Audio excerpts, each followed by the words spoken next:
piece of terrain that will feed the narrative for those players. Your character gains an experience, develops specific powers. Yeah, we had like 28 players in the siege, and it was like, 18 feet long. Players all over the world to literally fight over the same campaign map at the same time.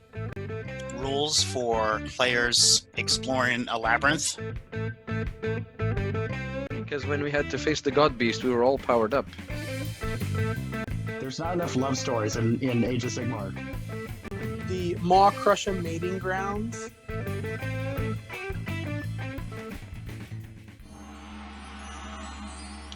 Welcome to the Filthy Casual Neon Podcast. Thank you for joining us. Here in the Lore Masters Lounge, we sit back and chill for a casual chat about narrative gaming in the Age of Sigmar. So grab a beverage, find a comfortable place to relax, maybe even work on a bit of hobby, and join us. In this podcast, we talk about playing in and running narrative events for Age of Sigmar, where to find them, how to play them, and how to run them yourself. The Neon is a decentralized community of gamers and event organizers who come together to compare notes, collaborate on projects, share ideas, and recruit people to play more narrative games. We have a website and a Facebook group, and we're active on Twitter. Yep.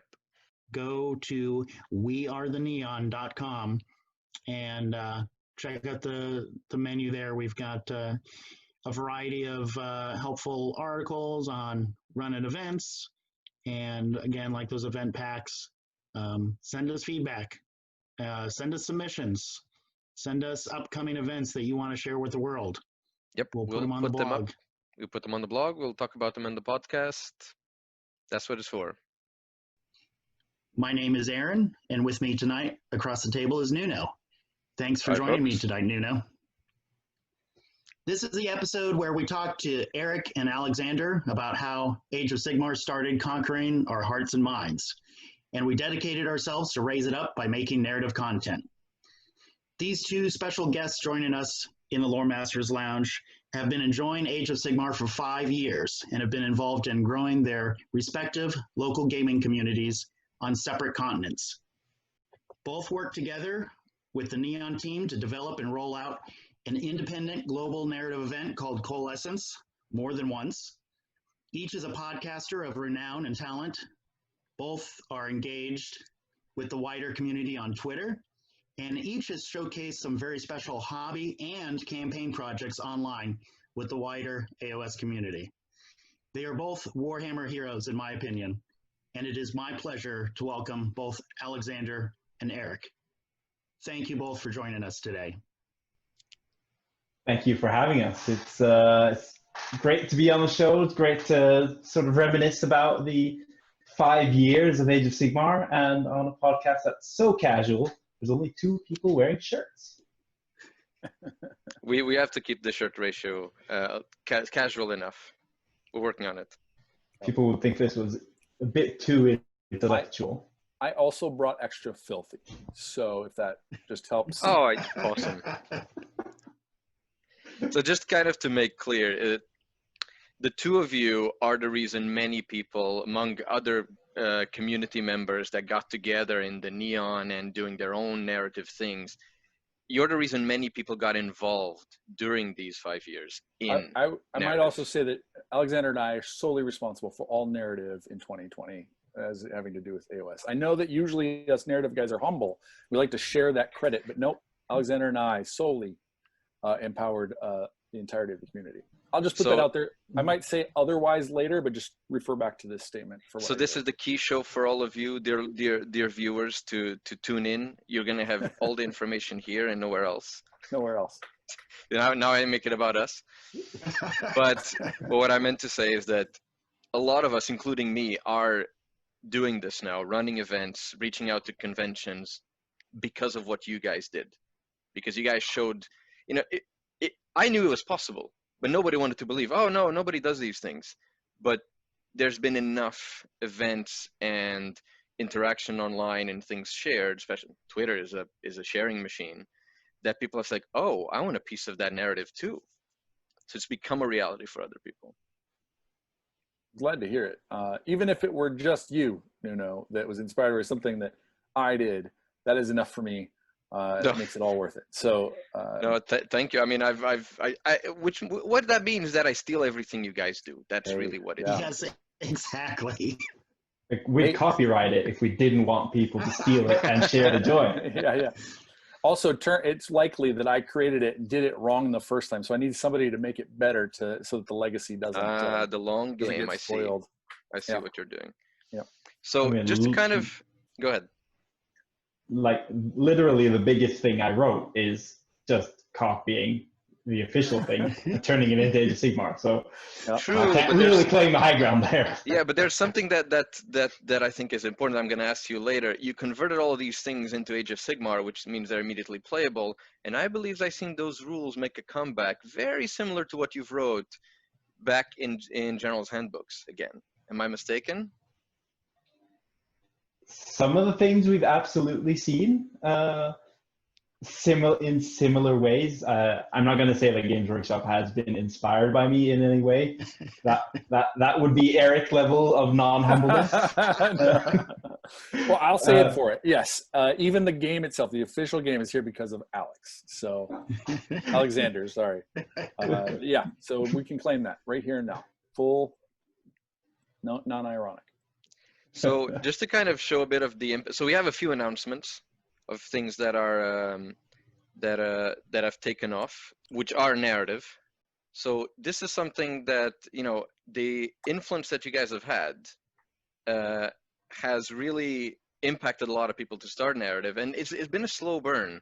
So Narrative Labs is now launched, I believe. I think we're recording this in advance. Narrative Labs is started today, if I'm not mistaken, which is a Twitch channel, which is live, where you vote on what happens and you decide what happens in the battle. So I'm still very curious to find out how much you can have control, how much you can invent backstories, how much you can invent shenanigans. So they do both Age of Sigmar and 40K. So Martin Neil Price, he's been involved in coalescences before, right, Aaron? Yes. That's where I recognize the name. He's been part of the Neo Facebook group, and this is what happens. You seed these ideas, and then the Neon is kind of you sort of graduate from the Neon. You get involved with people, you give feedback, you lurk, you spy, you steal ideas, and then you go off on your own. And that's kind of like what it's for. It's to inspire people and for people to collaborate. Absolutely. And I'm loving seeing this. I hope this gets traction. We voted the other day for the name of the Zine shaman that was going to feature in the story. I think he ended up being called Tim. Tim the Enchanter. Tim the Enchanter.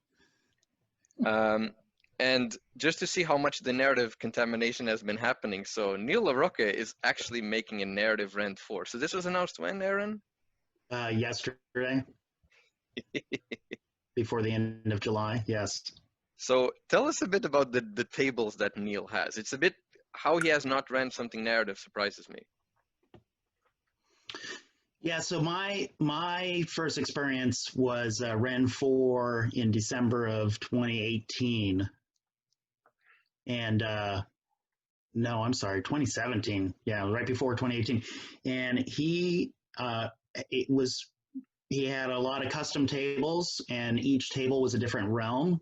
He had some that were adjacent to each other. He ran it very much like a GT, but there was a lot of room for narrative. I really liked how he did the prize distribution after the awards. They were not directly linked. He had like a raffle system. So the more achievements you scored, the more raffle tickets you got. But then it was still luck of the draw on what you won in the prize pool. It was 22, 24 players. Great time. Everybody, there were no dropouts. Everybody played all the games. And I went in with a lot of trepidation, because that was the point where I had folded my TO's jersey and put it up on the top shelf and was determined to only do narrative events from then on. And I was really pleased. I went with my own side narrative that I invited my opponents to participate in, and it was not impactful on the game, on the victory conditions, but I had a couple opponents that joined me on that. We had some fun with it, and it was a great experience. And yeah, Neil's one of those awesome hybrid event organizers that he just straddles both worlds seamlessly. There's a lot to explore there, I think, because you could do that's kind of a bit what Holy Wars and Holy Havoc already is, and you can do something that, just the way you set the table, where you put the objectives on the table, either in the temple or on the hill, on the fort, and you just say that's it, and you have to use the realm rules. And that's also how Warhammer Achievements is. It's a bit more complex, like how the tables work. But there's a lot of space to explore. I think this can completely transform how people experience tournaments. It's just that it just needs to be used more. Because then if you're looking for narrative, you can still go to a GT and you can get that feel that you're playing in that realm, you're trying to conquer the fort, even if your opponent doesn't care. Then everyone can get what they want out of it. And so this has been something that has been affected by COVID, which was the Nova Grand narrative. So Nova this year was canceled, but Matt and Justin will still run a online narrative in Gork's Grin, which was the map that they've built in Gur, which was where the setting of the narrative for the Nova Grand narrative was going to happen. And this is something that has been created as now the sister setting to the Dawnland that Aaron pioneered. So Dawnland's going to invade Gork's Grin. Yeah, and I was so close to realizing that ultimate dream of being able to effectively participate in an event as a player, in an event that I had helped grow. So I'm really bummed. But this should be fun. This is still going to be fun. I'm looking forward to. They're keeping me in the dark. This is kind of our agreement. Is I wanted to totally just be a player this year, and so they've got plans within plans, and I'm really looking forward to experiencing it as a player with no special knowledge. So they're running this as an RPG only for this year for the online, and I assume this is the prelude to the invasion. And I'm really curious. So last year, we essentially fought the battle that saw the mage city of Umberspire in Ulgu in the Dawnland resist the attacks of the surrounding warlords. So now they're the bosses of the place, and they're meant to now invade Gur. So this is going to be, I hope there's a lot of like secret spies and backstabbing and things like that. Well, and it was no less than Archeon showing up during that epic siege. Yeah, so, the super long, like, what was it, 18 feet? Like, how long was that siege? It was long. So we'll be waiting on that. I mean, Nova 2021. It was too long. I hope that this event has to happen, and we're gonna bug them to have this invasion still play out. And hopefully in my lifetime. It will. And now this is something that has been very much under wraps. So Animosity Campaigns. Yes. Animosity Campaigns is back.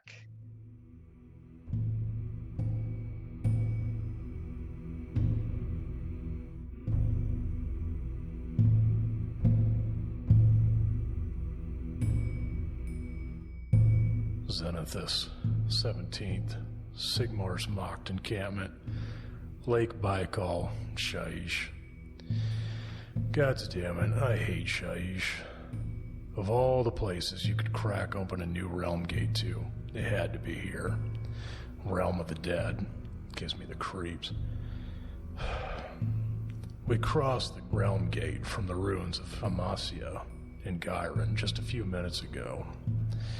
Our spooks said it'd be fine. Just sail the boat down the whirlpool, let it swallow you, and you'll come out the other side.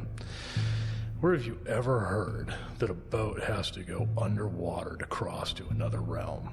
It's ridiculous. Now we're soaked to the bone, chilled to our souls, and munching on cold meats. And I mean cold. It's 3 feet of snow out here. The gate is staying open on this side as large as a waterfall, and at least it's bringing some warmth. Camp is being set up, and I'll help as soon as I'm dry. I thought securing the whole of the city would be enough, and we'd just stay as a garrison, maybe half a dozen months. But when a toad mage calls a celestial strike on a mountain filled with the venerated dead of the Age of Myth, well, them realms don't stay in place much. Delegation higher-ups are still telling us nothing on why the Star Toads are being such a problem. We haven't heard from the Lord Celestin Shinzong in a month, after they crossed over to Shaiish chasing the Chaos armies. So here we are, investigating their disappearance in the boonies of Shaiish, and an afterlife dedicated to frustrated fishermen. Yup, that's what they're saying. Every soul down in Lake Baikal is still trying to hunt some mighty sneaky fish or whatnot. We better finish this job and hold back. Don't want to get stuck here too long, especially when we'll be having boatloads of religious pilgrims crossing the gate soon, baptizing Amasia's rebuilding by conquering every inch of land on this side. If I know my luck, Admiral Anruel is going to send us after them at some point to do damage control. Oh, I'm sure they're going to stir up something we're all going to regret. Sigmar preserve us.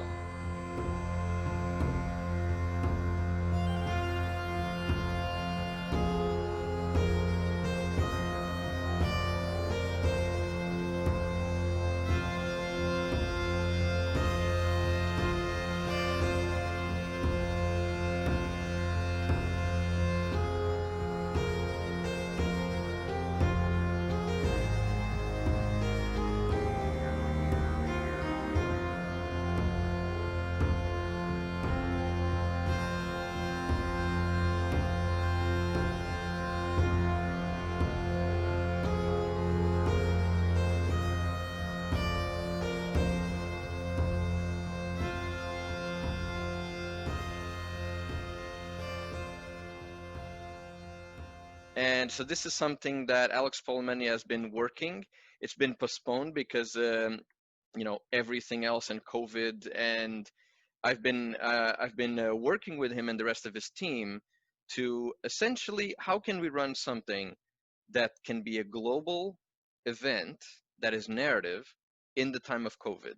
So the idea is you can participate in this in any way you interact with the hobby. You can play a solo game, you can play a soulbound session, you can play Warcry and you submit your games, or you could hobby, you could paint, you could do photography of a diorama that you set up with your miniatures and your terrain. You can draw, you can cosplay. Like, it doesn't matter how you interact.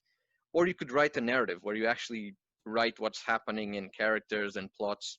And every time you do this submission contribution, you make one choice that is presented to you by the team at each turn. So it's essentially choose your own adventure meets AOS meets collaborative storytelling, because it's everyone doing choose your own adventure. So this goes into an engine, and you can tally all this up and calculate it. And depending on what people say, like General something something fought here and did this choice. So Alex and Peter they write really well. So what they write is an unfolding narrative each turn that will blend the contributions of everyone and mentioning generals by name and what they did. So you will be part of the story that there are several coalitions trying to fight for an objective. And you essentially will essentially shape how these figureheads that are leading the coalitions will then interact with the story and the setting and the resources that they can gather. And I don't think technically you could have a lot of impact in what you write or submit. So this will be decided. So there's no predetermined outcome in this global campaign. It's important to say this. Yeah. You know, there's doodads, there's gimmicks and MacGuffins seeded throughout the story and the map and the region, and then players go. There's a few twists planned, but we wanted this to be players participating in the most free-form way possible. And we'll have Discord channels for the coalitions to come together and strategize. So tell all your friends. So we're gonna announce this fully now, and is going to start in mid-July. And tell your friends, please participate. We want to see your hobby. Each turn will be a week. It's very easy to participate. It could be something you've already painted and you're very proud of. It could be a new project for you to be motivated by. You can share it on Instagram and everything, but you have to go to the website to make your submission and say, my character is doing this. Then you can just even just post a picture of your hobby. And then the pictures will be used by the unfolding narrative to present what is happening. So this is happening in Afterlife in Shaiish, where the souls of dead whalers and sea hunters go, and it's a frozen lake. So this is a continuation of Animosity 1, where they opened their new realm gate into Shaiish, and there's a lot of shenanigans going on. Some Varangard have gotten a hold of an enlightenment engine that has not been turned into its obscuring form, so it expands your mind, and they're trying to use it for things. And you have the Seraphon collaborating with Reikenor the Grimhaler for some reason. So there'll be different coalitions people can pick. Huh. So yeah, I hope this gets people energized, and we get lots of contributions. So this is all you're doing. This is all you're doing. All of this is your fault. Sorry. No, I love the ambition and the thought that goes into all of these events. Like they're different kinds. Some were going to be like you arrive on the day or the weekend, unfolding over months, stuff that you can just participate in.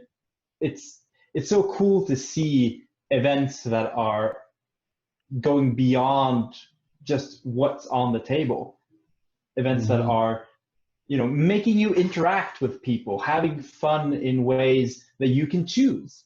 Because for me, the greatest part of this hobby is the social aspect. And narrative events, I find, are often a bit more social, mostly because you have to really talk to the other players around your table, not necessarily opponents, not necessarily allies, but the people around you. You have to come up with a story, you have to talk to them. And I love seeing that these events, the way they're adapting them, just makes you want to talk and participate and produce something. And it's just incredibly cool to see. And I really look forward to seeing how these different events and different ways of doing it, like the Twitch thing, wouldn't have existed 5 years ago. It wouldn't physically have been possible. Yeah. And now it's a thing. And I really look forward to seeing just on a technical level how they're going to do it, but also what kind of incredible stories can they tell when they get to have people from all around the world talking about the story in real time. It's just, there's so much cool stuff going on here. Yep. Absolutely. Oh, thanks for sharing all those. We had a brief stint with where the Mortal Realms, where we started what we called the campaign phase, which was just trying to highlight what was going on, because I think one of the, as you guys are doing know as well, one of the hardest things about narrative is letting people know that it's happening, and letting them know where it's happening, how to get involved, because there's a level of marketing that goes into doing something that's counter to what's already got the grooves. There's a lot of grooves over years and years and years of Warhammer for the big competitive events, or even if you just call match play, which is a fairly easy tent to put up and run. It's harder to connect people with these other things and wrap their mind around them. So thanks for taking that torch and making people more aware of the narrative that's going on. So I that's mean, fantastic. I think our strategy is pretty much rub it in people's faces, giggle, and run around, just saying, "Ha ha, we're doing this and we're having loads of fun. Why don't you join us?" Yep. That's Well, a the trick is fantastic getting strategy. famous guests on, so they have to mention it on their show. We've been had, Aaron. We've been had. Yeah, I still remember that there was a moment on Twitter before Raw 19 last fall when somebody posted like just a couple days before the event, and it was like I play Age of Sigmar, but I love narrative, but I had no idea, and I live in Cambridge, and I had no idea there was an event happening this weekend in my own backyard. Yeah, so I did not clearly know. there's room to do more promotions and marketing. Yeah. I was trying to do narrative in 8th edition. It was hard. I had a rinky-dink blog where I tried to like different rules, alternatives, and trying to kind of do these things and even collect the old 6th edition narrative battle plans because 8th edition didn't have a lot, and it was an uphill battle. If like people didn't even conceive that it could be possible. Yeah. But even then, I was already interested in that. I veered towards Mordheim for about like 2 years or so. I was focused on doing that. But unbeknownst to me, I had been hearing things that I did not understand were narrative. I only understood that Raw, Realms at War, was narrative about 2018. I had no clue. I heard about it, but people talked about it as if it was a GT. Nobody actually explained, no, they're huge monsters. Their RPG abilities, nobody actually said this is completely different. That's interesting. Yeah, it's perception and what goes into it. And the other thing too is that there isn't a language for narrative either. In the same way there's a language for match play. Like one event that's narrative is different than another event that's narrative. It is a lot of every narrative event organizer is an artist that's picking up on one aspect of this that they love and taking that ball further. And sometimes you just take whatever if you are into narrative, and no matter where you're at, there's not a lot going on yet, right? And so you kind of take whatever you get, but it's also different. It's hard to know, and that was one of the goals. Well, I don't want to steal where we're going at, but one of the goals of, I think, Alexander and I both, and others that we've kind of collaborated with, is making it seem less difficult than it is, even though it's still really hard. Making it seem a whole lot easier to do this stuff. But it can, if you just steal our back.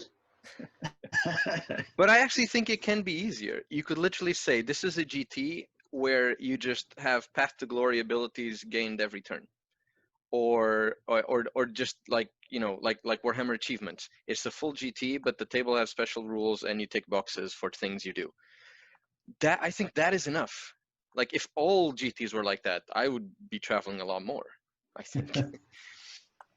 Yeah, I think there's a lot you can do, and you can do a lot with very, very little. Like you said, if you just have match play battle plans, official, straight out of the General's Handbook, but your terrain places those objectives in a temple, in an open square, next to a statue.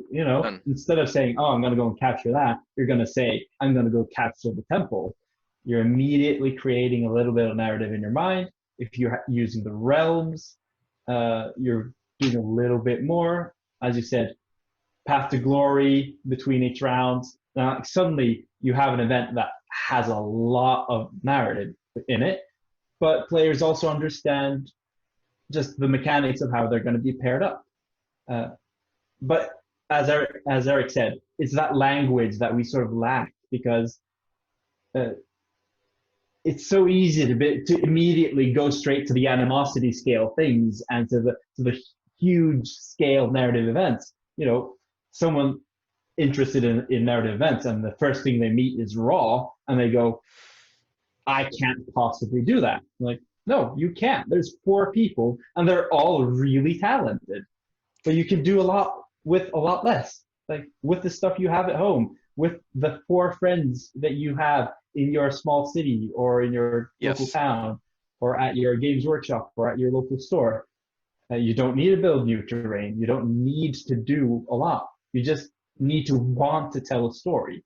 And we have the word narrative now, and that's a huge step, but the entire rest of the framework is still missing. Oh no, the fact that we have a third of the General's Handbook clearly, openly dedicated to narrative was a huge step. And and actually, I agree with you because Eric, you guys have a narrative scene where you guys are. You have several Neos within your group, right? And the Mortal Realms itself always had a good narrative bent to it. You guys always said that. Yep. Well, and so I'll tell a quick story. I mean, so when Age of Sigmar came out, one of the first things that I was elated for is it took up less space in terms of mental space. 8th edition, every time I played a game, I'd walk away going, oh, I forgot about that rule. I forgot about that rule. It felt like a lot of gotchas, and it felt like a lot of, if somebody knew something better about my army, or I was just always on a back foot and always focused on what do I do next? What's the rule I need to remember? Age of Sigmar, that first packet came out, I read it, I understood it. I understood it in the first sitting, and I could, I had space then to add to it. I had space to put myself in it. I had space to put my some flavor in it, to talk about the flavor of my army. I'd been building narratively, but that space to talk to my opponent about my narrative got sucked up with rules. And so I felt like that first thing that it did was Games Workshop took itself out of some of that space by making an easier rule set so that we could put ourselves in that space. Just before that came out, Davey, one of my co-hosts, and I were starting to, our first games outside of the game shop where we were, just building friendship, was coming up with our own scenarios of, can my wizard, so this is end times, and summoning became this crazy thing. Can my one wizard on a horse run out of the city on his horse and summon enough stuff to stop this band of dwarves from going off and telling that he started corrupting the city with his necromantic ways? So it was just the first time I'd ever come up. Now, I'd played some D&D, so I was used to some of that, but the end times unlocked that, and then AOS just took a step back in terms of the oxygen in the room to come up with narrative. Yes. And it felt like we could just start putting ourselves in it. So that was my favorite first part of Age of Sigmar. I remember from 8th edition, I was very tuned into the forums to figure out how the rules worked. As soon as AOS came out, suddenly I was I was not interested in it anymore. I understand the rules, and even when the rules became more complex, I felt, man, I don't care. I have other things that I'm interested in the game for, and the rules is going to be another battle tome. It's going to change. So it was interesting because my interaction with the forums was very different in 8th edition, and what I sought out of them, because you really needed to understand the rules, because one mistake was the whole game. Yep. It opened a lot of space. Let me ask you guys this as well. Of the four of us here, how many of you were into the lore of the old world? How heavy, or I'll say how heavy? Follow up. Yep. Yeah. Alexander, how heavy were you into the lore of the old world? I rewrote the last 5 campaign books in Age of Sigmar. No, I had fallen in love with Tomb Kings. I'm still collecting them 3 years after they're discontinued. Building terrain themed around them. Yep. I had created my own lore for my army in the old world, as creatively as I could then. I had a wandering ogre band that had found itself in Austria, created a story, but I never ever had an opportunity to play that story, to do anything other than say, oh, my tyrant's name is, or I've painted this symbol on the banners because they're the Jungle Eater tribe. But there was never any opportunity to go, oh, let's play a temple raiding battle, or something like that. Because a bit like Eric said, the rules they took up a lot of mental headspace. And in my local community, it was a very competitive scene. like they wanted to play the competitive style of gaming, which meant that the narrative, you know, people love the narrative, but they also love the game, and those two, there was a wall between them rather than then coexisting and reinforcing each other. And I think, how much were you into the lore? so here in the back here, these books here, they're Black Library books centered on Marienburg, because I was doing research for a Mordheim campaign. Shout out to Stu Cresswell, who wrote and is still writing the Mutiny in Marienburg narrative campaign for Mordheim. It's amazing. You can do all sorts of things in it. And I was helping him out with some of the material. So I said, well, I just have to digest all this stuff. So I bought several of these stories. I was already following the lore, but I wanted to go deeper so I could like cite specific characters that people's warbands could meet. So yeah, I dove into it. I'm not a big Black Library person. There's way too many books. I did research on those that I was looking into. Nice. Now I came into the hobby about 2014, and I don't know that I even read through the 8th edition rule book to soak up all that lore. I think I attempted a couple of times. But the thing is, old Warhammer, the lore was actually built super slowly. The beginnings of Warhammer were super sketchy. It was the role-playing game that built it up. So I heard the Mortal Realms that we got was bare bones in a way that was actually very similar to how Warhammer started. But it just felt off. Well, and I think for me, the lore, the concept I had in my head of the old world, and again, I don't mean any of this I have no ill towards the old world or anything like that. And whenever, since the beginning, it's all been about just positive in whatever you have. But most that I knew about the old world was there was these different places that mapped onto our Earth, right? There was the German, kind of people. There was, the South American. There was the, Egyptian. So these things just mapped onto ours, and I kind of like that in a lot of fantasy or other things where there's that sense of overlay or alternate dimension.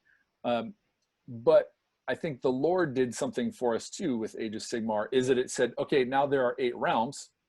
They're bigger than you can imagine, and there was no longer no's to our lore, right? Anything that you could come up with your army was acceptable, because you can't claim that this army couldn't be from somewhere else.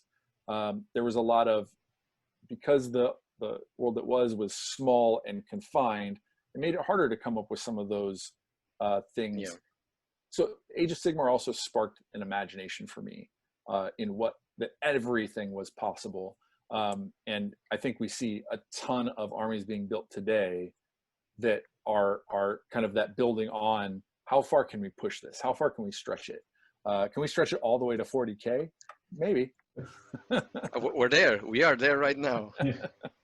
So I think there's 2 parts: that taking the rules, kind of giving some space back to the players in the rule set, in that mind on the table, and then giving away some space and starting kind of bare bones, giving away some space in the narrative for the player base to explore narratively. I think that, to me, and those were the things that, like, right away I'm like, to me it was genius, because a lot of companies try and own, claim, and this was a step more like Dungeons and Dragons did in 5th edition, and that's just give away some space for people to make it their own. And I think it's made us, bigger, if I can use the word stands for this.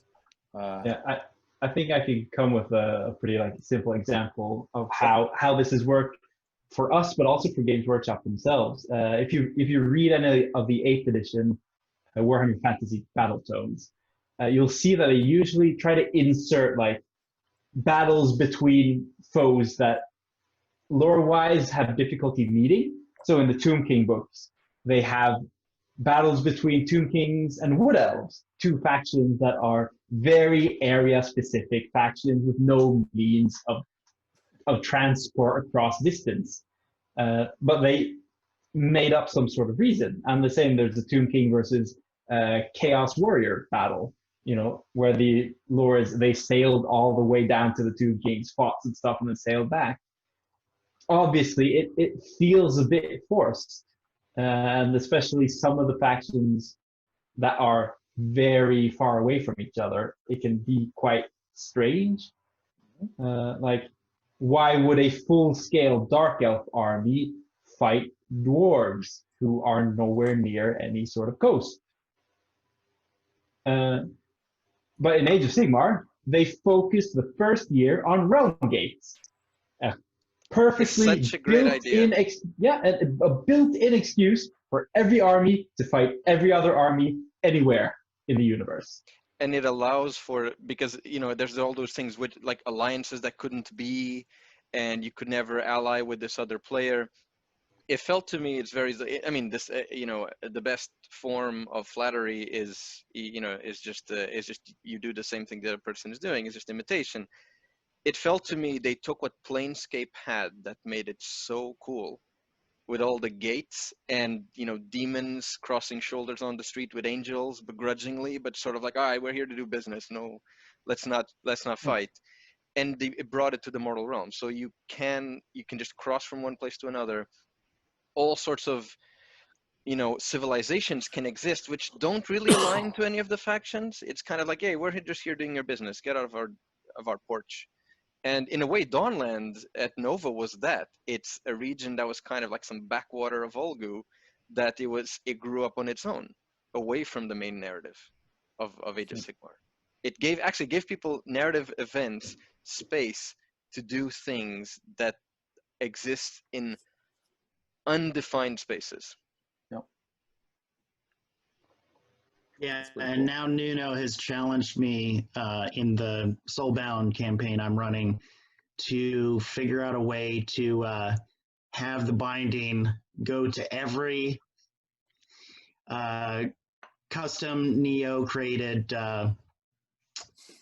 realm. So I'm going to have to set one up in the Plunging Spires. I'm just going to have to go to Dawnland. It's going to have to go to Raw. It's going to be. Hey, the Plunging Spiders can come up anywhere, so that one's a gimme. I want to see Pyre starters, like distributing flyers and trying to recruit us into the party. Nice. So dive in. So the thing is, I wasn't completely back then. I was plugged into Warhammer Weekly. Sure. I was already in 8th edition, and I remember, you know, the first strides on YouTube. You know, I remember MC1Gamer. I remember Andy and Rem, who are back, which is awesome. They're hilarious YouTube AOS show. And I remember all of that was going on, and people were playing, even before Points, GHB. They were playing with different ideas to run the game. And you were following all the different comps, Aaron, right? I was trying to. People were experimenting with the idea. We were essentially playtesting for Games Workshop. Yep. Yeah, which I'm fine doing. I remember the first one I came across. So yeah, my experience was about 2 weeks after AOS dropped. July 4th, I was printing out the rules and the war scrolls for Skaven and Wood Elves, and managed to talk my partner into playing more than just one game. You know, and then a couple weeks later, I picked up the box, and then like I had to get a second one at some point, and so I still actually have a lot of these unpainted, and but it made a good demo set, and I started doing demo games. I got my Monday night RPG group. One time somebody didn't show up that was one of the key players for the next chapter in our campaign, so I took everybody down to the basement, and we played like a 5-player game of AOS. Just I gave everybody, you know, a hero and a wizard in like 2 units, because it was so, you know, especially in multiplayer games, it was you know, asymmetrical to an extreme, but when you had 3 or more players, it's everything seemed to find its own level pretty quickly. And then next thing I knew, it was like, oh, Nova wants to do a AOS event, we've got like 4 weeks to plan something out. So that was like, people were already starting to come out with stuff. I remember the Azir comp that Chris did, and then Mo comp, and Clash of Swords. Yeah, and we ended up. Facehammer came went out with a comp shortly after that basically did ×10. Yeah. Just made it more granular. Yeah, and it was funny that first year at Nova, the Tomb Kings player won just a out of control victory because he kept summoning like tomb scorpions and archers, and they just dominated. It was the Wild West of miniature gaming. I think it's fair to say that there hasn't been a major miniature game release in the same way, probably since Games Workshop became the dominant producer. Like, if you see what Fantasy Flight has released, all these other model makers, when they release games, it's very much in the shape of 40K or Age of Sigmar, in the sense that you've got your rules, you got your points, you got a small bit of lore, and you got a selection of very set factions. But when they released Age of Sigmar, it was kind of like, here's 4 grand alliances. Why are they allied? Who knows? What's an army? You decide.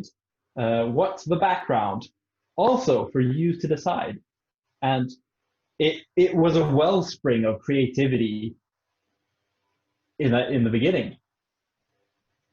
I wonder if they had released as saying, this is the age of chaos, almost literally, but they gave you a framework to say, Stormcast have arrived, but the rest of the mortal realms are in peril, and that is literally everyone else scurrying around like crazy, being chased by chaos.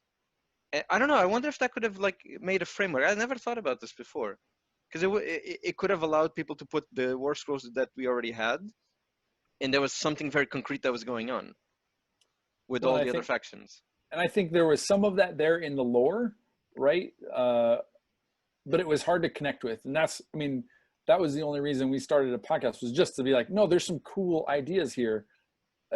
More people need to know about them so that they can start wrapping their head around like the context of it, because there was very little context. But it was all there in the lore, and it continues to be kind of hand in hand. When they release stuff, they're putting lore out to justify it or show what they're thinking about. I appreciate what you were saying, is that there was chaos going on in that release and that launch. It would have been a good pun. But it was also a big risk and it garnered them a ton of marketing, like free marketing, people talking about it. Even people hating on it still talking about it. It creates noise. Noise. Who remembers Vince and Tom's AOS Mordheim system? I remember them talking about it. They actually finish it. They released versions of it. Okay. I'm not sure they fully finished, but I remember it was similar to Path to Glory. Well, and very similar. That could be a good thing to talk about, because my entry into then small games was the Hinterlands, so good. which was just again by Sam, like it was just taking. And that was another thing about the simplistic rules, is that when there's less rules, you can add one rule and it changes the whole thing, or you can reduce much more easily. And so, it just was magic to be able to take and have a quick formula, and you had, you could put these other models on the table in a different way. In a way, you can think that, Sam wrote Hinterlands and he graduated into the design team. Absolutely. He's like, there's space, I'm going to create something. Yeah. And they got very popular, and they say, yeah, I like the way you think, my friend. Yep. And he imagined both, individual, and then the back of that Hinterlands packet, which was maybe like eight pages, was what he called, he coined the term Realm Master. And you get each player with some warbands. You have a hero and, some units behind them, and you run them through like a GM. And that's what but because he was no longer making it, he couldn't make it anymore. I'm like, that's what I want to do right now. And so that's where Realm or Ruin came out, was just an expanding on, I want to be able to play this with my friends. I want them to each start, making their hero and a bunch of they have models to put behind them and stuff. They start playing a game, and they would put out these little snippets. So like Underworld's Shadespire had already come out. Just again another way to take the game, but we set it in Shadespire, which was, to me, is the AOS Mordheim. That's the setting of, there is tons of treasures left over of this city that's just been left in ruin. The parallels were very obvious. Not that we minded. No, not at all. So, but just, and then the stories, again, the space of AOS let them tell bigger, grandiose, ridiculous stories that fed our imagination. So now, Renown and Ruin is a very beautiful book, a very beautiful booklet. It really captures, like, this is cool, here are the things you can do. And I actually really like the skirmish system, because something that I've done in events of mine is essentially shift from army game to skirmish game, but using the exact same models with the same upgrades, with like stuff that they've collected, and then they get to fight in the skirmish, which means some of the heroes are super powerful, and it's very cool. I miss that to a degree. Yeah. Well, and all I did was take the Hinterlands and then later the AOS skirmish, and I just put, if I encapsulate it right, a journaling system that lets you say, okay, what has changed about your warband and why?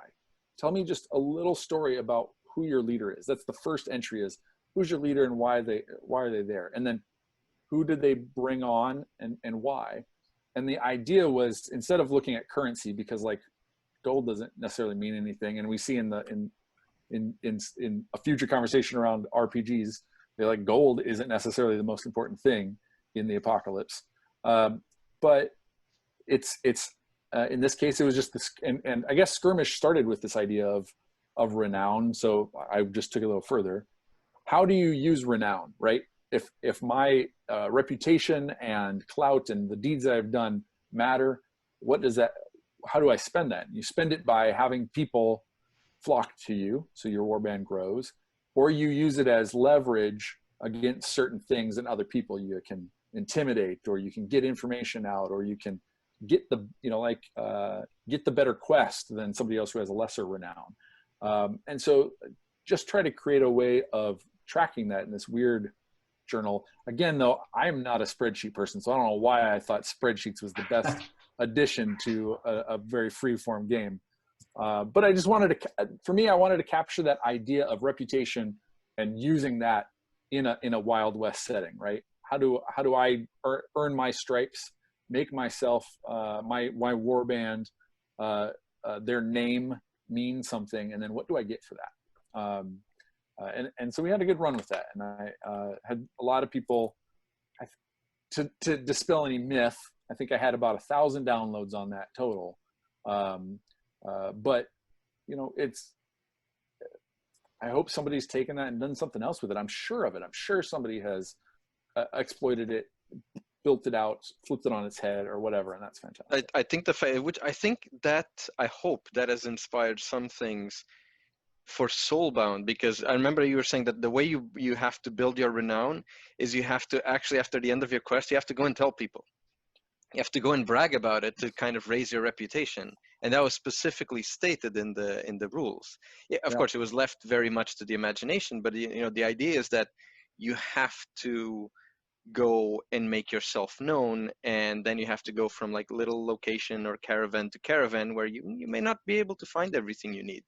Yep. It was already it was a bare bones. It was still grounded mechanically, but you also need that, right, to transition people who have been playing this in a more match play format to say, I want to play this stuff, but with a little few bolt-ons on top. And at the heart of it was, so yeah, you have to tie in mechanically. You got to give people things to do or a reason for it to make sense. At the end of the day, I just wanted a mechanic that helped me tell more stories, or to help my players, like give them a step into telling stories a little bit differently. And I'm actually a believer. I know there's a lot of people, and I apologize, is it Ricky Smith on Twitter, who has built fantastic armies, and he has written his own battle tomes, and that's fantastic, and that is applauded for sure. I think one of the differences, again, for a lot of players, and I tend to believe that everyone has a little narrative in them, but to ask even diehard narrative players to write more than a paragraph is a lot to ask in this busy time. So that is the surprising thing, is that people in animosity, they wrote. I have to confess, I'm not. I think I need a good framework and people around me for me to commit to write some really big narratives for any army that I have, because otherwise I feel, well, it's just me. Ricky did it by himself. Like, I don't care. The narrative is in my head. I feel I need something more. And I was surprised for animosity, people wrote. I was surprised. And I think you're building, it sounds like you built a narrative event that a part of our community that will write are attracted to. As we did with Coalescence, where we're trying to bring narrative to people that aren't necessarily used to narrative. Mm-hmm. It's like asking, I'm trying to think of an analogy. It's like asking a cave person if they'd be interested in making a TV show. Like, there's just not a context. They don't know how to do it. They're not role players. They're not writers.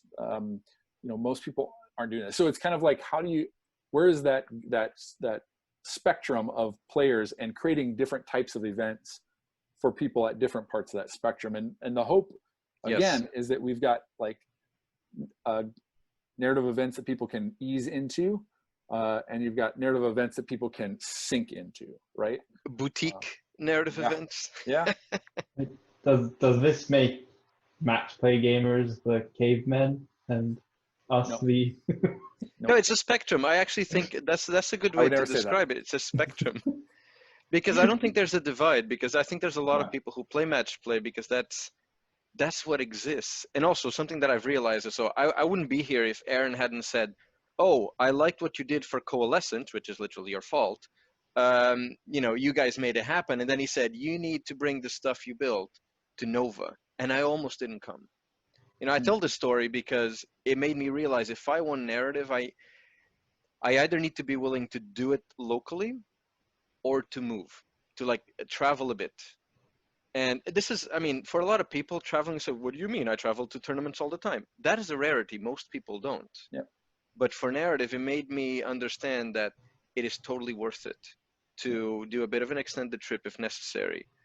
My mind was blown away at Nova. It's like when I felt, oh, this is it. This is narrative blossoming. And in 2018 with the ships and all the terrain that you and Brian Orban built, I was just blown away. It was so much. And the God Beast, like, it was a surprise. We had no idea. They had a God Beast table hidden. We only learned the last day. Nobody had any idea. It was... Yeah. I think that's a good point, because it goes a bit back to this language thing, right? Of match play being really easy to understand. Pretty much everyone knows of a tournament format because they've done sports as a kid, or they're sport fans now, or they have some other hobby in which you have organized events. And it's easy to wrap your hand around. The books have points, and there's all these things that you can just mechanically do. And it's really easy to talk about. It's easy to talk how this unit is better than that unit and like do the maths almost. But when you get down to the narrative, it becomes harder to talk about. It becomes a bit, because you have to invest yourself and create something out of nothing almost. Mm-hmm. And for people who are really invested, putting your money where your mouth is kind of the important part. Like, if you want something to exist, either you have to create it yourself, or you have to support the things that do exist. Some ways are really easy. You retweet events and things on Twitter, or tell people about YouTube shows that are cool, or podcasts, or whatever. And other things are harder, like traveling. Like I had no narrative events in Norway. It's not a thing for a lot of reasons.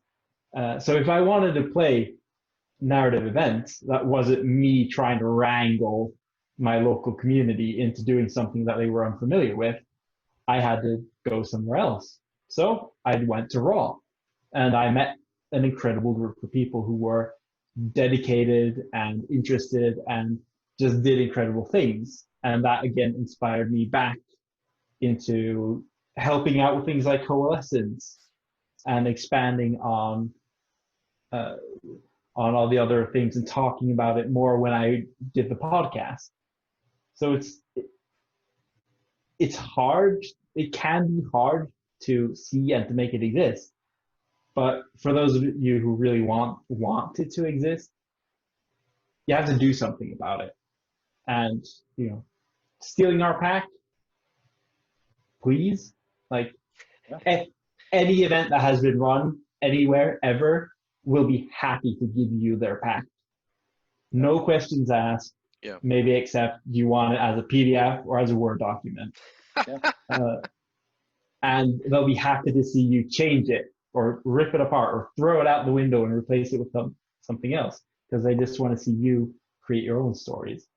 So if I can say, actually, if people just want to kind of, I would like to just grab a few, playing structures, the End Tomes Battle Tome that you made has so many ready to use narrative battle plans that there are so many sort of like situations, narrative situations. It has everything in there.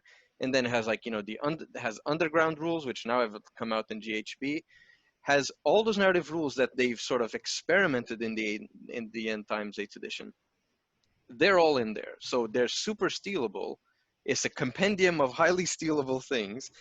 But you also made a campaign system, which is very simple. And it can be layered on in multiple locations and stories, despite the fact that it's based on the End Times. It literally, and it uses the guile, the persuasion. It gives your general a little personality. bit of personality, yeah. Yes. It was funny how much the End Times foreshadowed where they were going. Yes.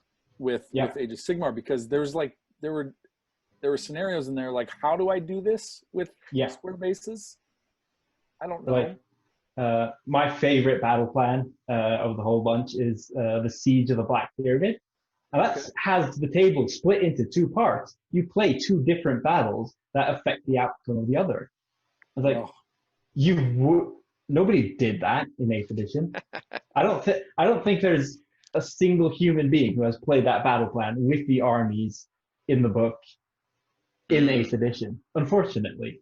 And part of my goal in converting the End Time stuff to Age of Sigmar was making it generic, so that you could pick up whatever stuff you have and say, okay, maybe it's not the Great Pyramid, maybe it's the Great Tree of something, or the sunken ship of whoever, or the fort of something.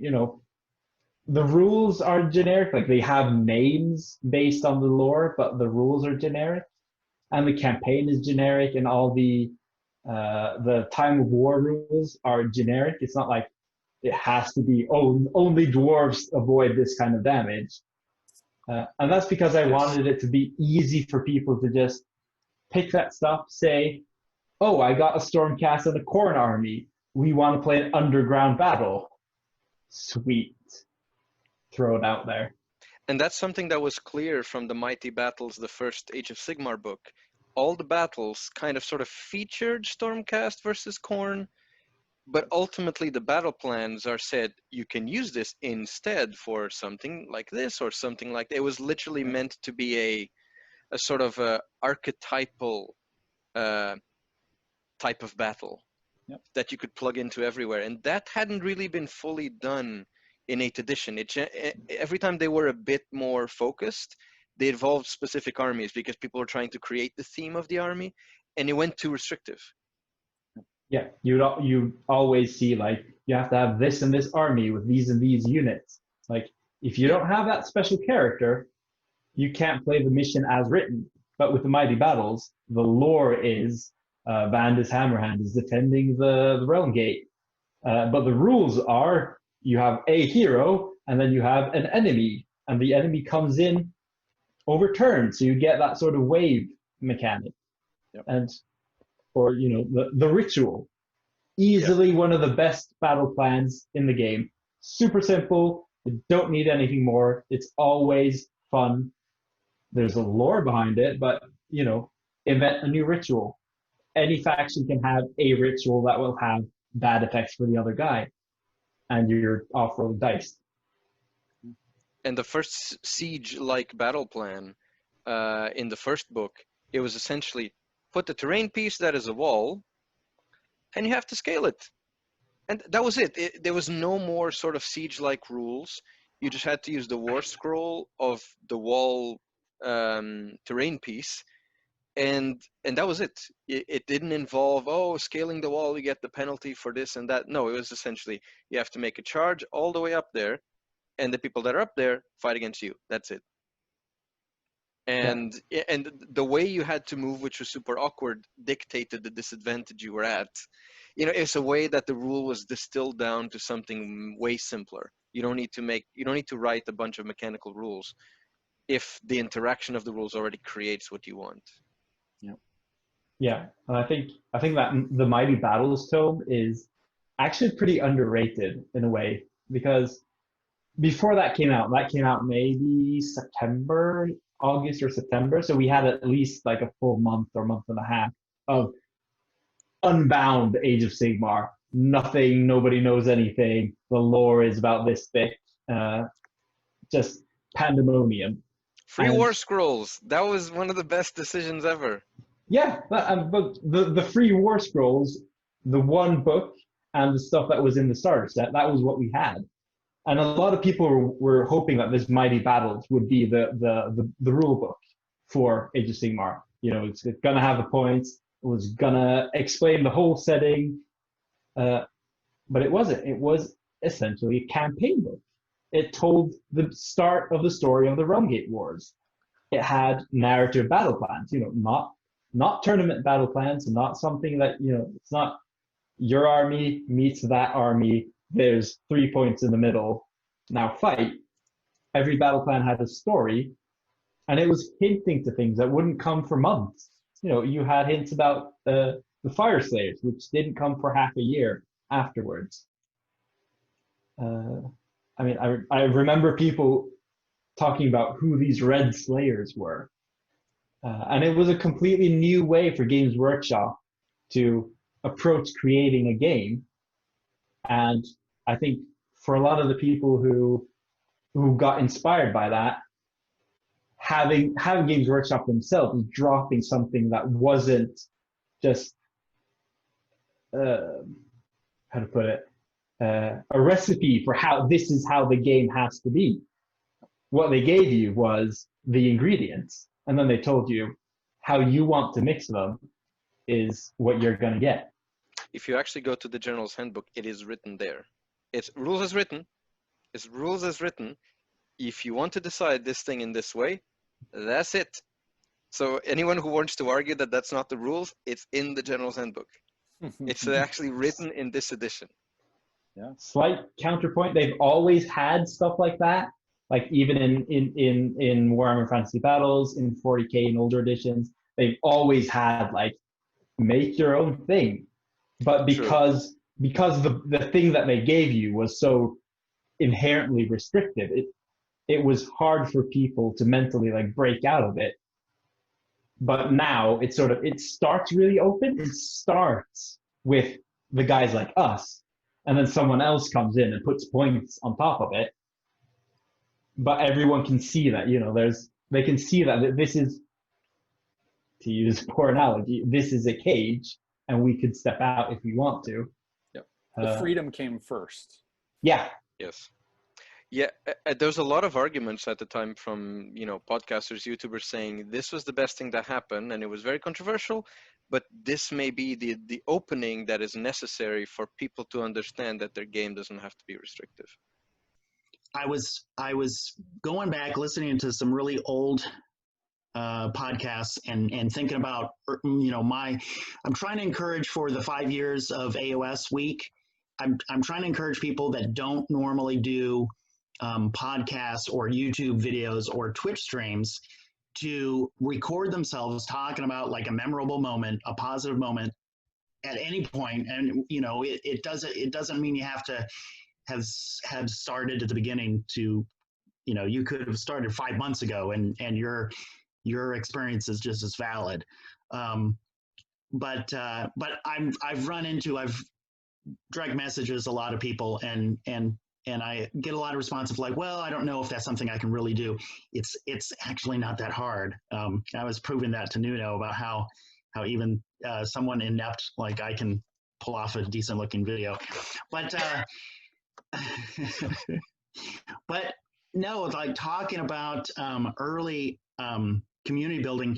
Do you guys remember the Age of Sigmar? I think it was like ageofsigmar.org. Tyler Emerson had created a web page, and it was very simple. It was just like a set of links. He had an index, and it was like called the Age of Sigmar directory, and he would have like podcasts, and then you have just a whole, like every podcast that has, you know, in the past or new, and then he put a little asterisk by it if it was like, you know, particularly worthy or worth looking into, and then you have the link. So that became, there was a point where that became my go-to place for months and months and months, where I would go there, and that's how I, you know, I didn't even have a podcast aggregator. Like I would literally go to the website of the podcast. Like I would go to themortalrealms.com and see if they had a new podcast, a new episode, you know, or I'd go to Garage Hammer, or I'd go to Healing Hammer. And that directory was awesome because it had just all these different resources, whether they were, I know that's where I discovered Tyler Mengel's stuff, and like his Kill the Messenger battle plan was really inspirational to me. I remember Hobby Hammer. That's where I discovered like the Rise of Empires and the cool, because like Sean did all of those Path to Glory charts for all of the Age of Sigmar armies, not just the ones that were in the books. Path of Glory originally was just for Chaos. Do you guys remember that? Absolutely. I think Sean's Hobby Hammer was one of the first online campaigns I'd ever done for Warhammer, and was a fantastic kind of it was an escalation. So you got to build your army, build your story, and start expanding where you were on a map. And your activity, not your gameplay necessarily, but just your excitement for your army determined how well you did in the campaign. There were so many things that I've missed back then that were happening, and I just was not plugged in, and you know, it needed to be more visible. I wish I was a part of that. Well, and Animosity seems like you're doing that. Like that is what you're doing with Animosity is a similar tone. Mm-hmm. I'm sure it's different and it's got its own flavor and all that kind of stuff, but it's trying to reach people all over the world at one time. No, I mean, I think and speaking of Tyler Mengel, you know, he said, "Hey guys, you can do custom battle tomes, you know, it's okay." Yes. And they were used at tournaments. And how awesome was that too? I mean, that you know, we've seen that happen, you know, like with Ricky Smith and his custom battle tome too. I mean, and people that are really willing to put some work into making this really special. No, I think that all those things opened the door. And the thing is, it took like a year and a half for these things to brew since the release of AOS, right? But it was, what was it? It was mid 2016, 2017 that things started to grow narrative-wise and like sort of new ideas, right?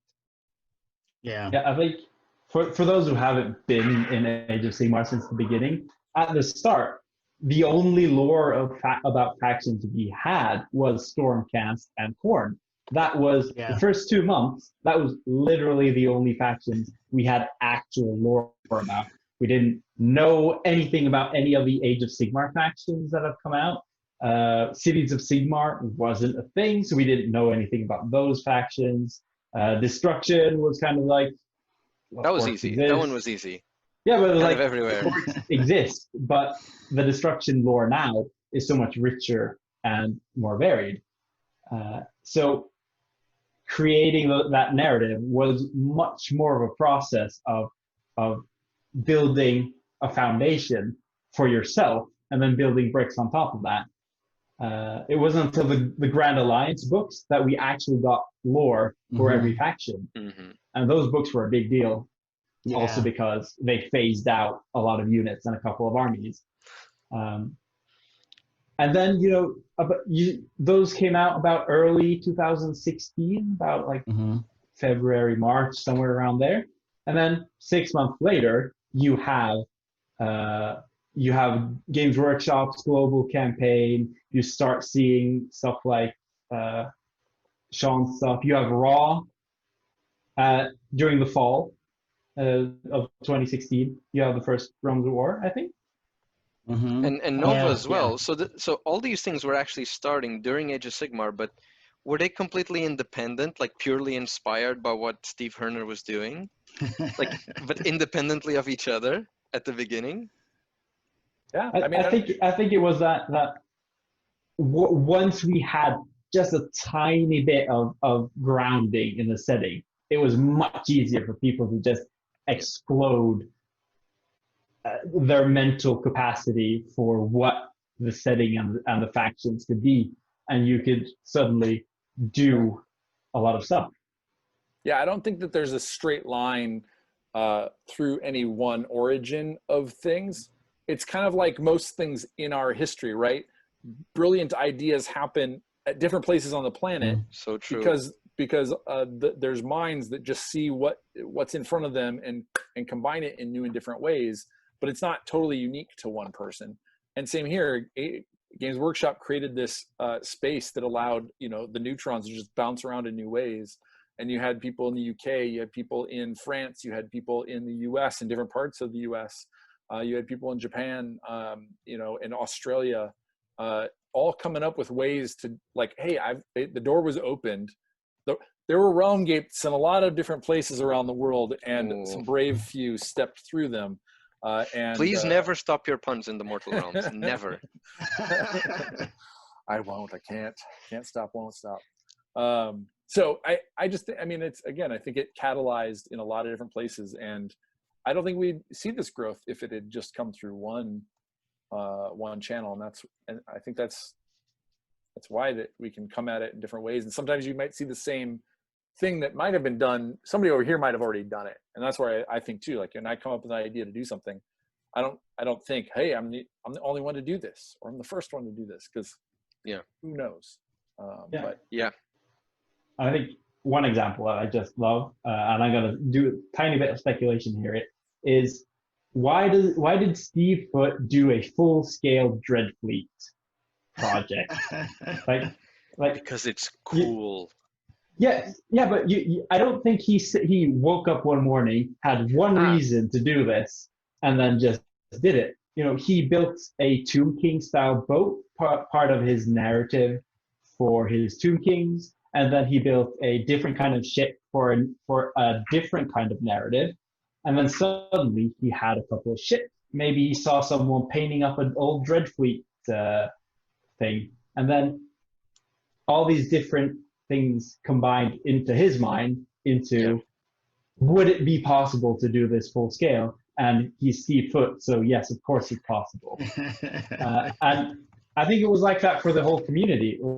Once you had a little bit of the faction lore, so that people could go from wood elves to wanderers, which is suddenly a much more flexible and open way of thinking about elves that like forest, then you can start to go, all right, but what do these wanderers who travel the realms, what do they look like if they travel through the realm of fire? We now have some lore about the realm of fire, because we have the campaign books and we have the Fire Slayer book, right? Every little hook that Games Workshop hangs up on the wall is another place Yes. that we can mentally place a picture.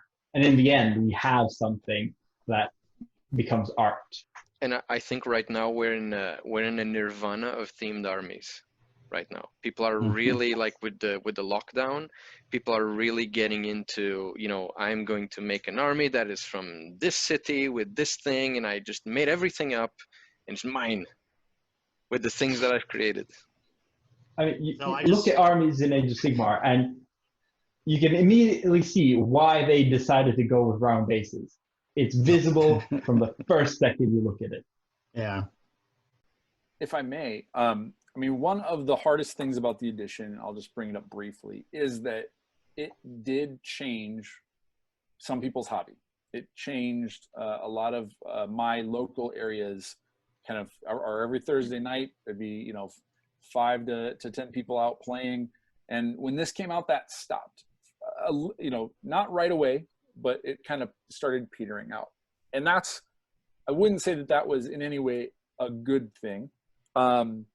So for me, that meant I had to go online to connect with other people that were like-minded, right? We're thinking about this, we're loving the game, doing that sort of stuff. And I had a couple other people that were playing it.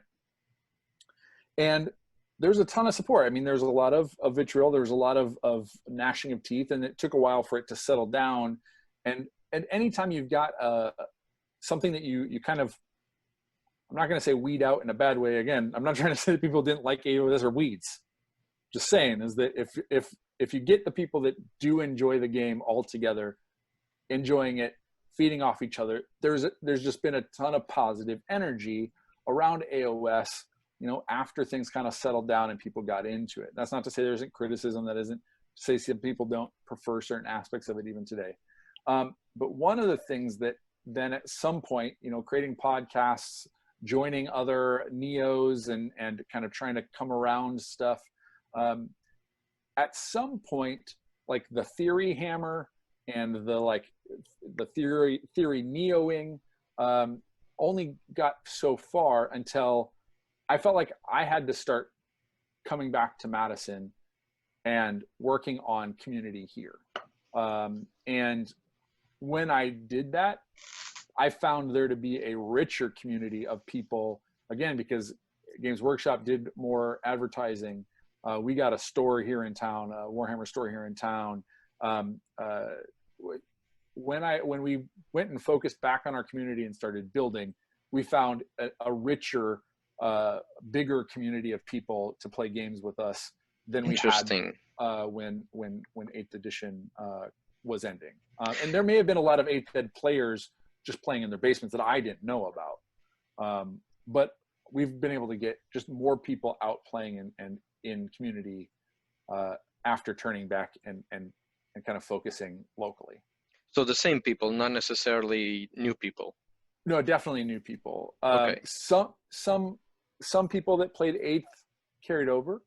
There's a handful of people that I know, people that again kind of didn't have the problems that others did. But I'd say many more new players, many more people that I didn't know are a part of this hobby here locally than before. And so that's been for me, kind of the progression of kind of AOS 2 is, and part of the reason we started the Neo is that we knew that we needed to get people doing stuff locally to grow this. You can only spend so much time on Twitter telling somebody their models are cool, encouraging them.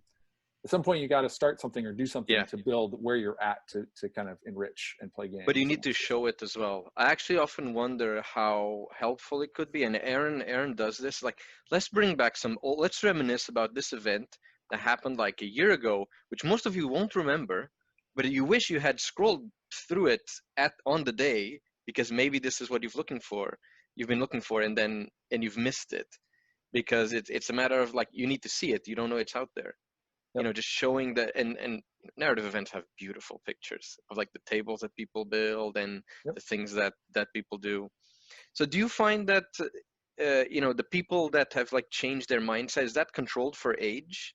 Did you find that, even people who weren't, there's a certain maturity that you acquire, from your 20s to your 30s. So was that not a factor at all?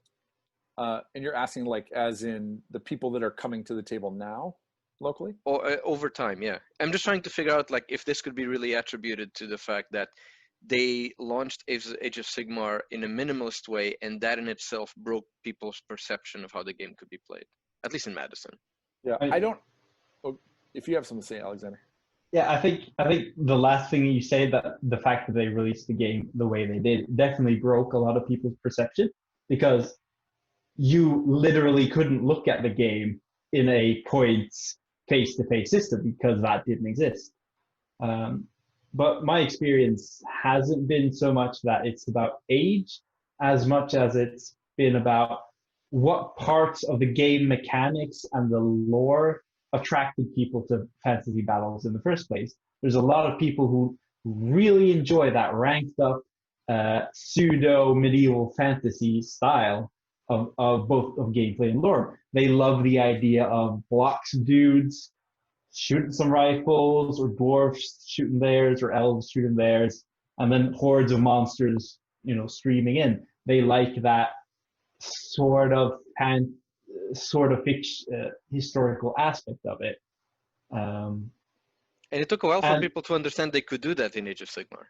You can't use movement traits in Age of Sigmar. It took a while. Yeah, but my experience was that those people, they were very quick to go to a different system, because if you're the player of that first, then there were other games that do that kind of thing. And at least in Norway, almost every veteran fantasy battle players went over to a different system because they wanted rank and flank, and Age of Sigmar couldn't provide that. And they still do cool and interesting hobby and travel and have a fun community.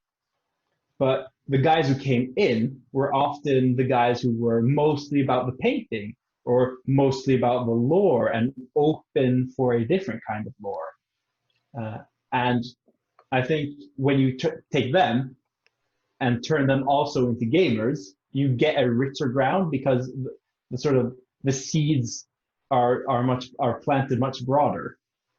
And I don't think it has so much about age as much as the people who had a very specific interest. They took their toys and went to another system, and I hope they're happy over there. And the people who weren't so specific, they stayed, and they found out that Age of Sigmar was a richer ground for a broader interest in the hobby. I'd agree with that. And I think that's why too, we are seeing an explosion of variety in army, and every army, there are still gamers who, this has nothing to do with people who love the armies as they are. I just, again, think that it's just a more permissive space. And I think that that's also lending, we're in a time of growing acceptance for the difference in people, in difference in who they are, what they believe, how they identify. And I feel like Age of Sigmar and the community has learned, we learned some of that openness from this game system, or we have a proclivity for it. But this community is just an open and accepting space. I'm hard pressed to find somebody who says you can't do AOS that way. I don't think I've heard. Anytime I started hearing, one of my least favorite words back in the day was bandwagon. A new army would come out after a year without a new army, and people just wanted to buy new stuff. And the people who'd been playing it forever would put up their gates and say, "Hey, you're just a bandwagoner. You haven't been with this army forever." Now in Age of Sigmar, new armies are coming out, every 6 months. Hype. And everyone's like, yes, if you like it too, cool, come on board. And it's just a different atmosphere in the community, at least on Twitter. I don't know Facebook. I'm sure that trolls exist. Twitter has become a big vehicle, and you can see it because of so many members of the team from Games Workshop are there, and directly engaging. Yeah. And people are supporting them. It actually must feel really, really nice for them to kind of interact, and people say, "Yeah, man, I love the way you write. this should have done better. You should be given a chance. It's been really good to see that. Yep. And I think part of the success and the fun of Age of Sigmar has been the lessons that Games Workshop have learned since Age of Sigmar came out. Just to take the marketing side of things, when Age of Sigmar was about to release, you had all of these flyers and these posters, and there were pictures online. It was like, the Age of Sigmar is coming. And that is almost literally all the information we had for 2 weeks. We didn't know what it was, we didn't know what it included, we didn't know if it was 9th Age or a completely new game or anything. And then it drops, and it's a new game, it's a new a continuation but significant change of the setting. But now they have, they have a Facebook page, they have people on Twitch, they have people on Twitter. They're actively talking to the community. They're actively responding. When there's controversy in the community about, often about rules, you'll see that they'll post up an FAQ or a blog post on the Worm community, and they'll say, hey, we're going to change this rule the next time we change the book. Until then, use this better rule. Mostly a 40k thing, but for Age of Sigmar, the second edition launch was a lot smoother because they were a lot more communicative. They had the malign portents, which obviously led up to something. So that was my first narrative event. So actually, a bit before we even, I loved malign portents. I think it was great. It could have even been better, but I was already happy that it happened. So like, how do you three together with like several other neos who had either been doing things locally or wanted to get involved, how did you guys coalesce literally in coalescence? Because I was, my head was in another place. I wasn't aware any of this was happening. And for me, it was important to see the Neon and the Coalescence event show up in Warhammer community and to say, hey, narrative players, this is happening. I said, whoa, this for me had an impact. But I only joined the year after. Like, how did that all came together? So similar to there being match play testers, there are also narrative play testers. And the Raw group, Steve Foote, Mitzi, Jimbo, and Ming, and I know some others. I think I don't know if is Sean a part of that? Was he part of that for a time? Not directly, as far as I know. He just did a ton of stuff. Yeah. So they've been invited in to look at things as they're kind of coming out, and so I think that they through them, it was brought to the kind of our Neo WhatsApp. Hey, there's this thing now. Aaron remembers that we were already starting to plan coalescence for spring of was that 2018, and they were like, but the malign portents was coming out in January, February, or March, and so we're like, we're already strapped to run one. So we actually kind of created a couple of teams. And this was one of the, for me, there was some benefit in having, not any one person is going to be able to focus on both. And so it freed up, Aaron and some others to kind of own the next one, right? And not let the people who had kind of influenced the first one have, necessarily the say on what happened in the second one. And so, it just was kind of, we had to split into two teams and focused on kind of taking what we had, coming up with something. Again, had to go pretty quick, pull it together, and then was lucky to have Games Workshop marketing and talking about it. As far as I can tell, I was already kind of sniffing for narrative, but so I'm kind of their target audience. But to me, seeing that made a difference because for me, I actually don't even necessarily need to say, oh, I need legitimacy, but maybe in my mind, I feel other people need this legitimacy to believe that it can be done. Yeah, I think. Yeah, go ahead. Like the Neon group, the original core, it started because people were talking about, narrative events, wanting to do a bit more. And then I don't know the exact timeline, but someone made a WhatsApp group and then sort of pulled in people that they knew had talked on podcasts or talked on Twitter about narrative and about narrative events. And sort of we came together and there was a lot of talking. We didn't call ourselves Neos then. We were just sort of people interested in narrative who also wanted to run events. But that made a huge difference, because the fact that people started talking to each other, to throw that first stone and say, yeah, this is something, because tournament organizers also talk with each other, right? And they have podcasts and they invite each other. So in a weird way, that was kind of lacking, and the Mortal Realms has done a lot to help that. And you guys haven't been the only ones, but you guys have always been strong that like what this was about. And I think it was important to see, there's an actual group I can, for lack of a better word, leech onto, and just kind of like glue myself like a snail and kind of let me see what these guys are doing. And like how to best, the website has like, how to run an event, how to book a venue, like actual very logistic things. They're actually things that matter if you've never done it. Yeah, that was a huge part of when we got together and talked about how can we bring narrative playing out to people. We had focused on all sorts of things, both, how specifically should this pack be created and how should it work, but also what would a person who has no idea what he or she is doing, what does that person need to know how to run an event? And as everyone in that group had run some sort of event, we knew that event adjacent, we knew that there were practical things like, how do you find a venue? What should you charge people? How do you keep score during the event?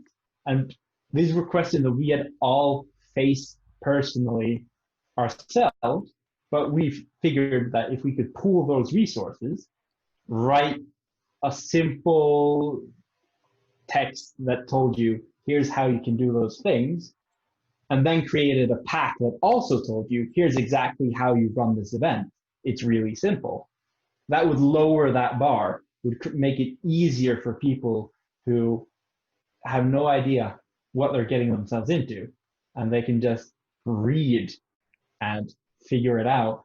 And then as soon as they have a tiny bit of confidence in what they're doing, we saw that a lot of people just grabbed it with both hands and ran with it. And I mutilated the Malign Portents pack. I completely changed. Like there was an ongoing story that was essentially connecting each battle plan to each battle plan, and I used several different ones, like one skirmish, one not. So, but that was kind of like the intent. It was kind of like run something and then post up the result.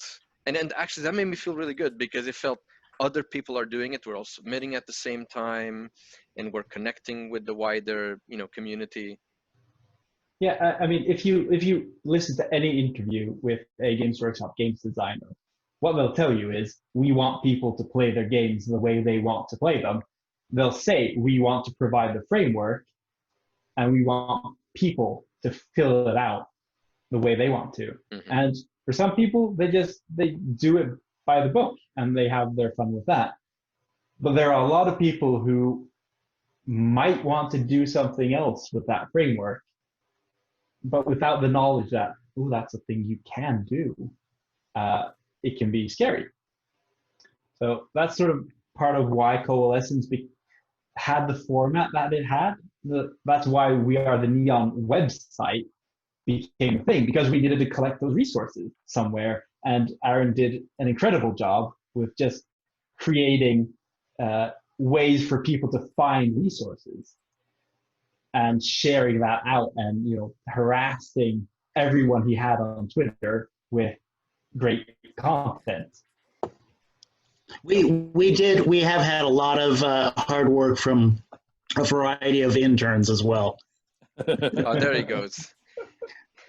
our army of interns. No, but that's the thing. I mean, Yeah, this is something well, you've been see- trooping on with this. But your secretary prime has been trooping on, maintaining the website, and so the thing is, the way I interact with the Neon is actually through Facebook. So it's the Facebook group, and there's a lot of cross pollination happening there. I'm on Twitter, but in the Facebook group, we keep getting members coming in and lurking for a long time before then doing something complete we were not expecting. So Martin Neil Price just came out with the Narrative Labs. I was like, whoa, I hadn't seen him post something in a long while. Yeah. So it takes time to germinate, but it plants the ideas, and the more people keep talking. So we actually now kind of see that the idea of the Neon Archipelago, which was like, we just wanted to put the name Neon in there.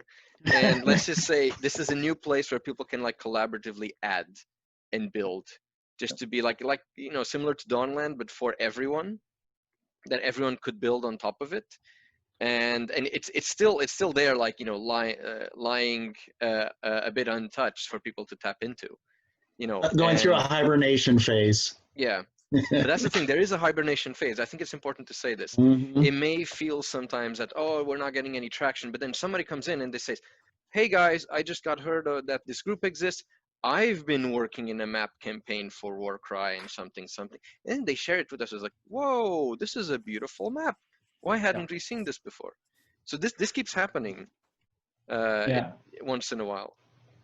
I think one way to put it for those who know about role-playing games is that the Neons are pretty much the dungeon masters, the game masters, and as everyone knows, getting new game masters is really difficult. But you only need one per location. As long as there's one. Yeah. But there's also, for Age of Sigmar as a game, I think it's like an RPG rulebook, but there's no character creation. You've got all the races, you've got all the equipment, you've got a physical description of the possible locations, but everything else at the start of Age of Sigmar, everything else had to be filled in, and the points later became that character creator. And I think that's one of the wonders of Age of Sigmar now, is that almost everything is an add-on to the core rules and War Scrolls. Everything else is an add-on. The Legion's abilities are an add-on. You can invent your own. Realm rules are an add-on. You can add your own. Battle plans, okay, right, they're technically mandatory, but the core one is you kill each other. Everything else is an add-on. Yep. And artifacts. Artifact. Magic items are a thing now, but they're an add-on. So obviously, you can create your own. There's not just a list. This faction has 10 artifacts. It's not just artifacts, because if you flip through the books, you can literally add to your game. Let's say you're playing Age of Sigmar, just normal Age of Sigmar. If you just go crazy on the modularity, you can add the skirmish relics to the characters as well. Yep. Something that I've done is that you can give these also to unit champions. You can add all the upgrades from Path to Glory. You can add all the Realm's Edge magical upgrade abilities. Have you guys ever played with those? Those are literally Axiom superheroes. Like you're partially Human Torch. You could literally make a team just of Realm Walkers, like Edgers. Let's call them Edgers. That they've just been to the Edge and they've come back and they're like the Avengers. And where is this at? It's in a Malign Sorcery. Is the Realm's Edge skirmish campaign. I mean, if you don't want, you could literally just put the abilities onto the heroes. That's it. You don't even need to do anything else. Yeah. And now I still have to see that featured a bit more, because it's such a great idea. I was going to say, now we have Soulbound, which also promises to expand the lore in new and crazy ways. And just reading through the core rule book, I'm learning things about the realms that I didn't even think were possible. And there's just the ideas of abilities and affects that way that characters can interact with the realms that I think are going to change the way we're playing with models on the table as well. So I mean, it's pretty exciting what's to come. I'll also say too, like in terms of like the needing one GM, I mean, we are lucky that we have a couple of Neos here. My co-host Paul runs the Gibbering Dome at Adepticon, and this last year at Adepticon, he was given some more space, some more time with tables to run more narrative at Adepticon, and we were going to run a Warcry event there in the Gibbering Dome and try and create the Gibbering Dome as this place people come, and it's a destination people can come play in and then take away that they've played in the Gibbering Dome, or that's kind of an experience they have, like going to Raw or whatever, that there's a little bit of something that you can plan for, that someday I'll go there and do this. And I think that just the thing though is that there's too many ideas in my head to do all of them. And I know that I wouldn't do all of them well. I'm not a good event organizer, even with a little bit of practice. And we need more people to pick up that. And so letting go, I mean, I think that's why it's essentially the packs that we create, we let them go and let somebody else create them, because we know that we can't do it all. There are better ideas than the ones we had. And, you know, as soon as you break a wall, right, and you say, hey, I created in this little space here, and there's a wall that you ran up to, somebody else has to break that wall. And there's just, I don't know, room to grow. And so start with one, but one of the things I'm learning how to do is, I'm kind of a creator where I'm like, oh, I have this idea and I have to see it through, right? And I'm a little tunnel visioned with it. But what I'm trying to learn to do is not make it all me, make it all my ideas, and bring other people in it, so that then when I can reverse it and they can run an event and I can support them, and then I can just play in some events. If I'm laughing. if I make it about me, then it'll always just be about me, and eventually I'll run out of steam and it'll all go away. So the goal here is so that Aaron can finally retire as a Neo and just become a narrative player. Yeah, Grandpa Neo. And it was almost happened this year. It almost happened this year. You know, and it just idea struck me too about, were you and Paul, Eric, going to do any kind of pins or badges or anything like that for your players? We were talking about it. Yeah, because it just struck me like that's one thing that we had a player at Nova last year do, where he had buttons. He had buttons made for his hero, and he handed a button to every player, and it got me thinking, like, you know, it'd be cool if every player got some kind of like little memento, and they could put it on their army bag or whatever, and it could just be really cool, even in a digital sense, if you could put those campaigns that you've played in, you know, and have somebody like we used to have in your bedroom wall, like the concerts that you've been. Yes. With all the concert tickets. Exactly. Yeah. Exactly. Or or on your backpack, and you have, exactly. Do we need narrative sashes? Stickers. Yes, that's exactly what we need. We have certificates, but we haven't had sashes. Yeah. Wow. No, I like that. Or bandoliers. Yeah. Or even just like medals. Yeah. Oh my God, that's a great idea. That's so good. Well, I remember when the Season of War came out, summer 2016, was there was a FLGS in my town that had just opened up, and so I did some demo games for them, and then they said, hey, how would you like to run this campaign that GW is going to send us a box of stuff? And I only had six players for the campaign. That's we not had bad. fun, but don't say only. Yeah. Anything more than you is a good start. It's even an even number, Aaron. It's an even number. No, it is good. Even and numbers. I try to remember to tell people that too when they say something like, hey, I want to run something like Raw, but you know, I'm going to put it off because I don't think I'm ready to do a 40-person event. Start with 4. Start with 2. Yeah. Start with you and a friend. But yeah, that summer Season of War 2016 campaign, it came with a big box of pins, and it was like Ilariel and Archeon and Nagash and Or drag. You know, some green skin guy, yeah.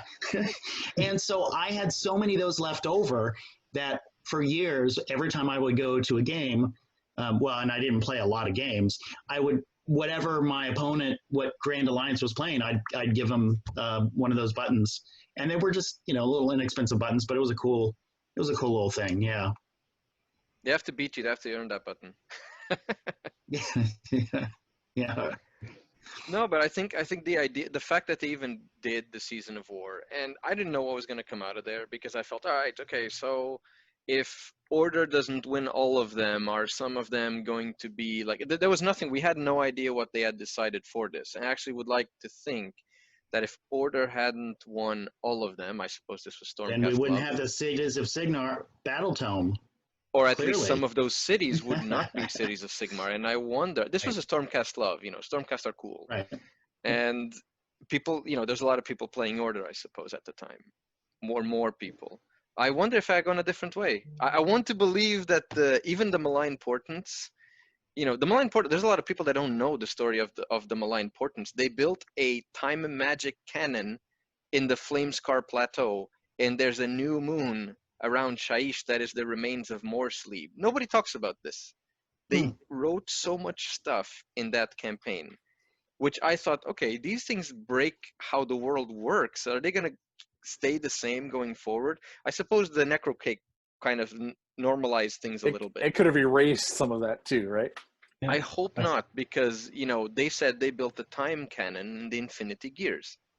I want to play in this. I want to make a cannon on the table, and I want them to use it to shoot at another table. Well, if you go into Soulbound, shoot the other table. Oh, you have to go back 3 turns. Oh, that's such an insane idea, but great. in the Soulbound book, it talks about the Infinity Gears. It talks about the Flamescar Plateau and the civilization that was there eons ago that had basically a realm laser, but it's defunct now. Like, all of the knowledge about that is missing, and so you know that there's going to be a campaign at some point of how I really like Firestorm. Together. Yeah, I think during the Malign Portents, like Korgus Cool got a murder moon. I think that's mentioned in the 2nd edition battle core book. So he's still got his moon filled with demons that he's basically a Death Star. No, it's shot back in time. That moon is now filled with lots of his rivals. He had conquered it, and it was shot back in time. That's what they used the cannon for. Because he was traveling all over Akshi with this sort of like, you know, Death Star version full of like, you know, chaos, Khorne worshippers, and they shot it back in time. So they brought back his rivals in some way. Weird. But I would love to see that, like, you know, like the looming hollow moon filled with Khorne warriors. Just what I'm looking for is like Gav Thorpe wrote a book about Korgus Cool. Like, is he going to cover the time cannon shot? Like, I hope so, because the thing is, it's a canon that was created with very little writing. So you didn't need to write a book for this to be a thing. It's just like, it's like you write a campaign book for an RPG or something. It's there. Yep. And, you know, there's so many of these hooks. I love the hooks in every battle tome, like the little round, that double page that has lots of little round things with lots of story hooks, that they seem very random, but I look at each of them, I could make an event about each of these. Yep. And I think they probably go in those probably show up in the writer's room or the campaign writers or the next book release, like, hey, are there any of these things here that we want to bite on? So yeah, I just want to say before Eric has to go, like, thank you, both of you, for joining us. Like, this is something we've been talking about trying to do for a while. We've, you know, it's a good thing we didn't make a hard release schedule for this show, because Nuno and I bounce these ideas around, and then it takes there will never be a hard release for this show. But yeah, this was like a dream. Like, it's so cool to, you know, it's, you know, I've had the pleasure of kind of working with both of you on the Coalescence events, but I mean, I you know, looking back at how important the Mortal Realms podcast was to me back in 2015, and after my first Nova, I was not sure where to go after that, and I was kind of feeling a little deflated. And that show really recharged my batteries and really got me thinking about reaching out and looking at what Steve Herner was doing, and then Hobby Hammer, and just feeling a boost, and that positivity of that show went a long way. And then when Alexander, when you started doing the Ford Hammer show too, was awesome. And then like when you invited me to come on, that was the first time I kind of swore off doing podcasts after that, because I kind of had a not so pleasant experience talking about Age of Sigmar with someone who really didn't like it. And then you got me sucked right back into it. So here I am. So thank you guys, and thank you for just jumping on and taking this ride with us. So happy 5th anniversary and birthday of Age of Sigmar. Happy 5th anniversary. This is the thing. I mean, I am a child of this snowball that you've created. Literally, quite literally. And I'm not alone in it. You started something that has now kind of sort of taken off on its own, and it's snowballed. Thank you for showing everyone else it was possible. It made my job much easier, and it helped all of us to figure out how can we make this happen, and what other cool ideas we can continue doing, because it's only going to grow from here. Cosplay is the next step, right? Cosplay at events. Yes. No, that would be great. And despite my earlier statement, I mean, everything that we did was inspired by somebody else who encouraged it, or just having a little bit of a community to kind of get up the nerve, or to get up the audacity to try something global, and figure out what we could do, make this hobby bigger and smaller at the same time. And thank you guys for continuing to do stuff and new stuff, because I need that inspiration still today to keep doing the stuff I want to do. I think about, you talked about, I'm going to go and check out the narrative Twitch channel you were talking about, because we're trying to go onto Twitch here pretty soon with some streaming, and we've not done that before. And we need encouragement and people to pave the way and give us confidence, because I know how to podcast. I know how to show my mouth and not my face. But now I got to stop picking my nose in front of while I'm thinking. Wear a shirt. Wear a shirt. It'll solve everything. So restricting. So we all need to keep. We need to keep inspiring and coming with our own unique spin on things, so that somebody else can be inspired and put that together on something that they're doing and make that unique. So keep it up, keep bouncing it around, and keep pointing people towards new and old creators. So that's fantastic. Yes. Thank you guys for doing this. Yeah, we wanted to dig out a lot of the contribution all over the years. Yeah. No, thank you. I mean, it's awesome that you guys spent the time to talk to us. Absolutely, anytime. All right, folks. Thank you very much. Thanks for watching. I hope it's been informative, and happy AOS 5-year anniversary. Go and check out Animosity. Come and join us. Make stuff up. Screw other people's plans, and let's keep this thing going. And don't be afraid to post something yourself. Make a video. Use the hashtag 5 years AOS. Use the graphic. Steve Foote created an awesome graphic that's free and available, and we encourage everybody to use that and to post a picture of the first Age of Sigmar model you did. Yes, nice. Easy. Dig it out. So many ideas. Do the end times models count as the first Age of Sigmar models? Just kidding. If you rebase them. If they're on round basis. Sounds good. Never be ashamed. No amount of hobby is unacceptable. Never be ashamed that any effort helps build the positivity in the hobby. Yep. All right, folks. Thank you very much, and take care. And hobby harder.